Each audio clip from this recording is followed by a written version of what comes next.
जिस पवन सिंह ने लोकसभा चुनाव के दौरान बिहार के काराकाट सीट पर उपेंद्र कुशवाहा को नाको चना चबा दिया और बुरी तरह से हरा दिया, उसी पवन सिंह ने जब बिहार विधानसभा चुनाव से पहले उपेंद्र कुशवाहा के पैर छूकर आशीर्वाद लिए तो कुशवाहा ने पीठ ठोकर ना सिर्फ आशीर्वाद दिया बल्कि उन्हें अपने गले लगा लिया। सारे गिले शिकवे दूर हो गए, दोनों महारथी दुश्मन से दोस्त बन गए और अब बिहार में एनडीए पहले से और मजबूत हो गया। नमस्कार, आप देख रहे हैं हेडलाइंस बिहार और मैं हूं रोशन झा।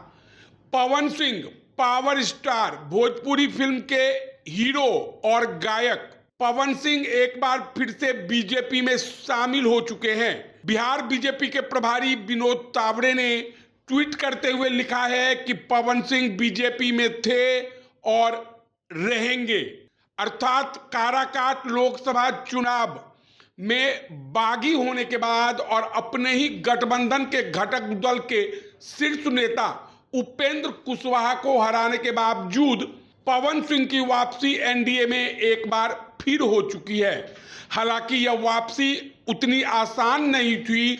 यही कारण था कि पवन सिंह को, जो कि खुद को पावर स्टार कहते हैं और कहते हैं कि पावर यहीं से शुरू होता है और यहीं से खत्म, उसी पावर स्टार को उपेंद्र कुशवाहा के सामने नतमस्तक होना पड़ा।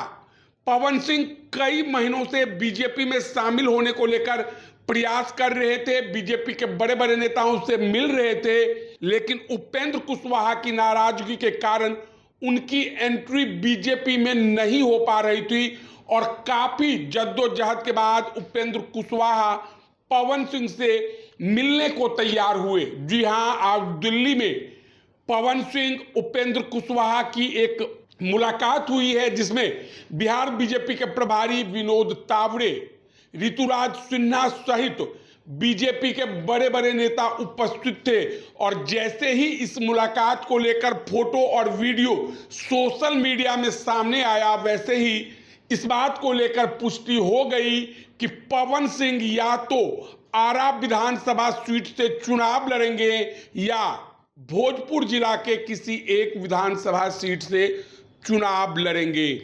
बताते चले कि पवन सिंह 2017 में बीजेपी में शामिल हुए थे और 19 में भी लोकसभा चुनाव लड़ना चाहते थे, लेकिन टिकट नहीं मिलने के कारण चुनाव नहीं लड़ पाए। लेकिन जब साल 2024 में बीजेपी ने उन्हें पश्चिम बंगाल के आसनसोल से टिकट दिया तो पवन सिंह जिद पर अड़ गए और कहा कि चुनाव लड़ूंगा तो बिहार से लड़ूंगा और आरा अर्थात भोजपुर जिले के किसी सीट से लड़ूंगा। बीजेपी आलाकमान ने टिकट देने से इनकार किया।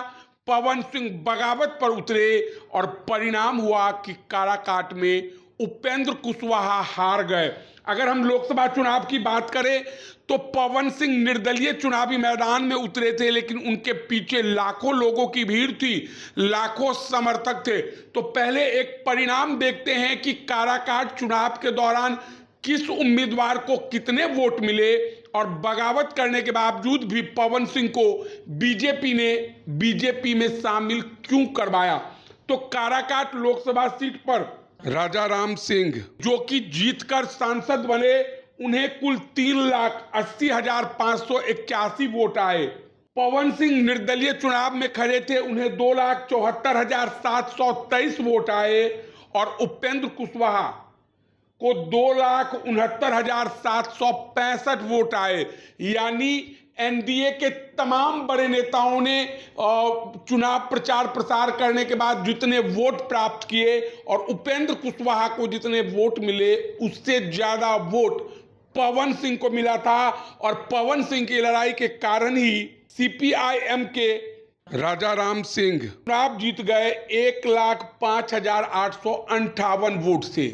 तो बीजेपी के शीर्ष नेतृत्व को पता था कि अगर आप विधानसभा चुनाव के दौरान पवन सिंह को बीजेपी में शामिल नहीं करवाते हैं तो जो घाटा लोकसभा चुनाव के दौरान एनडीए को देखने को मिला था कि पवन सिंह लड़े तो एक सीट पर, लेकिन 10 से अधिक सीटों पर पवन सिंह के कारण बीजेपी और एनडीए के तमाम नेताओं को घाटा हुआ।